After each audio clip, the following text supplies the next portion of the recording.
If you've stepped onto a commercial airplane recently, you've probably noticed something kind of crazy happening right before your eyes. Up at the front of the plane, it's literally a renaissance of luxury. But in the back? Well, things are getting noticeably tighter. So let's jump right into this explainer and unpack the tale of two cabins and look at the highly contrasting economics driving the airline industry today. To really wrap our heads around this, I want to start with a question we can all relate to. Why on earth is your airline cutting your water but keeping your Biscoff cookies? I mean, it sounds like a paradox, right? If you look at recent changes across major carriers, especially heading into 2026, we're seeing basic amenities, like a simple cup of water on a short flight, totally disappearing. Yet that little spiced shortbread cookie, it's here to stay. And to understand why, we've got to look at the numbers. And the scale here is just massive. Delta alone serves up 80 to 85 million of these iconic Biscoff cookies every single year. Seriously, 85 million.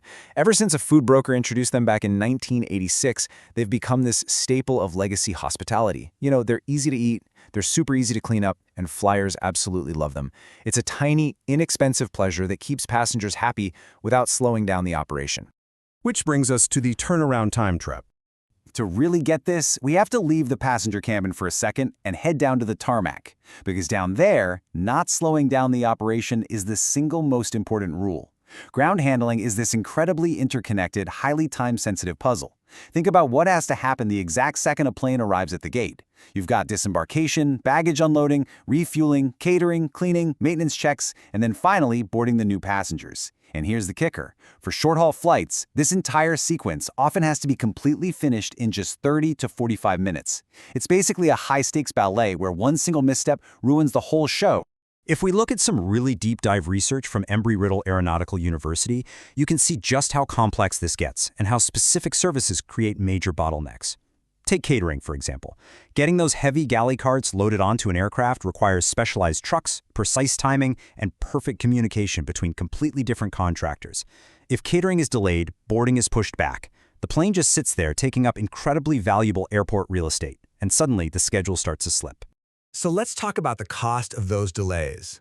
Because when tightly packed ground processes fall behind even a little bit, the bleeding is immediate. We're talking cascading, system-wide impacts. First, increased operational costs. If a plane is delayed, it might need extra fuel to make up time in the air. Plus, you're suddenly paying crew overtime. Then you've got misconnections, which leads directly to lost revenue. Add in the severe financial penalties from regulators, and, of course, a totally ruined passenger experience. Literally, a simple miscommunication with a catering truck can cause massive financial drain. Which leads us to the premium profit strategy. So how do airlines actually survive this incredibly hostile operational environment? Well, they shift their focus to the boardroom. To see how well this strategy works, just look at Delta's 2025 fiscal results. They pulled in a staggering $63.4 billion in revenue alongside $5 billion in net income. They've built what analysts are calling fortress financials. Despite the constant threat of tarmac delays, labor inflation, and fuel costs, they're generating record-breaking cash flow. How? By aggressively changing exactly who they make their money from. You see, historically, legacy carriers relied heavily on the main cabin, a 70-30 split, with 70% of their revenue coming from economy seats. But they realized that basic economy passengers are super price-sensitive and low-margin. So there's this deliberate strategic shift underway. The new goal? A 60-40 split.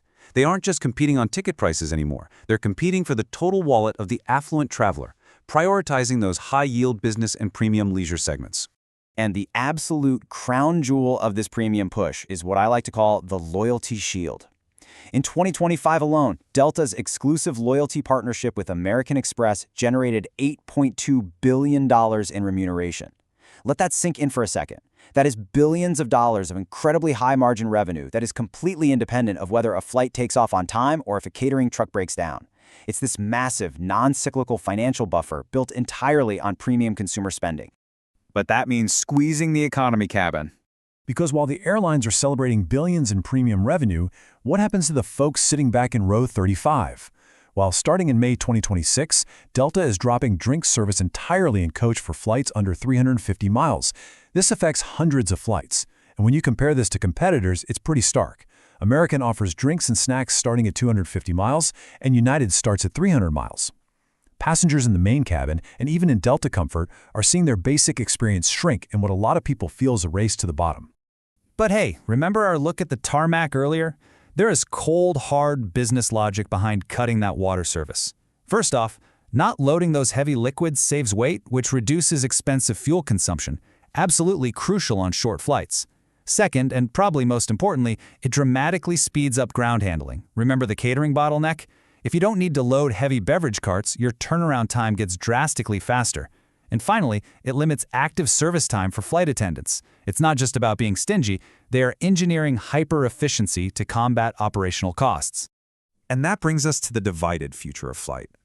When you put the whole puzzle together, a very clear picture emerges. We are literally watching two completely different business models operating inside the exact same metal tube.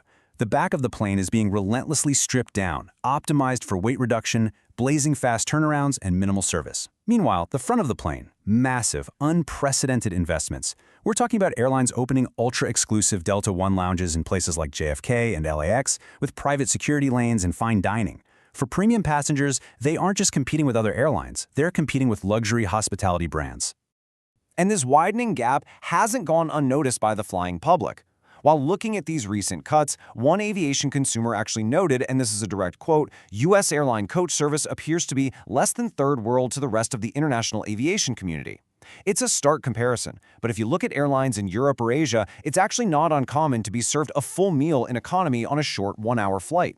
The contrast in the underlying business strategies is just staggering. Which leaves us with this final provocative thought. As airlines keep pushing toward that 60% premium revenue goal, and as operational costs force leaner and faster turnarounds on the ground, where does it end for the everyday traveler? Will the basic economy ticket eventually just be a seatbelt, and absolutely nothing else? It's a really fascinating trend to watch. And the next time you board a flight and they hand you that single Biscoff cookie, you'll know exactly the massive operational machinery and the boardroom strategy that put it in your hand. Thanks for joining me on this explainer. Stay curious, and I'll catch you on the next one.